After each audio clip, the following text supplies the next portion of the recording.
Hi there from agingparents.com. I'm Carolyn Rosenblatt, registered nurse and attorney. I'm in the advice business. And what I've learned from listening to a lot of the families of elders and elders themselves is that most people don't understand the legal process of a will and a trust. And I'm going to make this as simple as possible. You don't have to be understanding legalese, but a will is a writing in which you give whatever you have to persons you name. Or you could give it to charity or you can give it to whatever, but you don't have to, nobody has to guess after you die where they want your valuable things to go. So pretty much anybody can create a will. They're the handwritten kind, that's called holographic. Every state has different rules about what makes a legal holographic will, but typically it needs to be witnessed and not by somebody who's going to receive whatever's in the will. Okay, so that's a written document.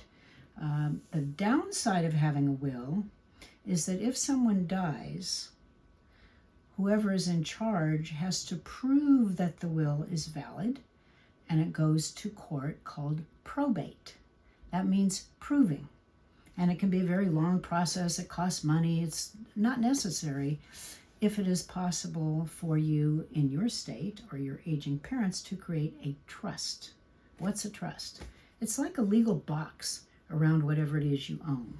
A lot of people put their house in a trust, and they name who's going to be the beneficiary or the recipient of the value of that house. Okay, that sounds good. A written document that is called a trust specifies what's in it, what property, what money, whatever thing is in there, and who it's supposed to go to.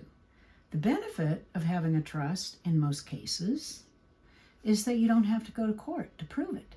It just goes right to the people who are supposed to get whatever it is that's in the trust. They're called the beneficiaries.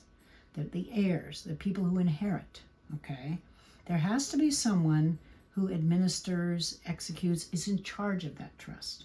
And when the trust is written, the lawyer puts the name of the person who's in charge and then somebody to take over for them if they can't. That's called a successor. So if you have not done any kind of planning for your own estate, that means the things you own, a house, your retirement plan, anything that has money, then you need to do that. You can get it done at a fairly low cost if you don't have a big estate. If you're a wealthy person, you've probably already done it. Most people with a lot of wealth have had a lawyer draw up both a will and a trust. And whatever's in the will for somebody set up that way goes into the trust. So those are just a few really basic things that people need to understand. But estate planning consists at least of those two things, a will, a trust, and two others. One of them is a power of attorney. It's a special thing called a durable power of attorney, and that means it survives you giving it to somebody to be in charge of, even if you lose your marbles. That's what durable means. You don't have to be able to think about it anymore if you develop some problem like dementia, okay? Durable power of attorney is a really important document because if you get bonked in the head or lose it some way, who's going to pay your bills? They have to have a power to go to the bank and say, I'm in charge now, I need access to the cash to pay the utility bill, or whatever it may be. Very important to do that. That's a document that must be notarized. Can't just sign it and be done. Go to a notary public, get it notarized. And the last thing is a power of attorney for health care, also called a healthcare proxy, an advanced healthcare directive. It has various names.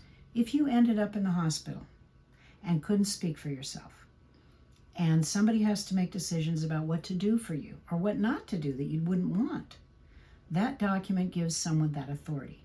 And again, there should be a backup person who is in charge if the first person named can't do it.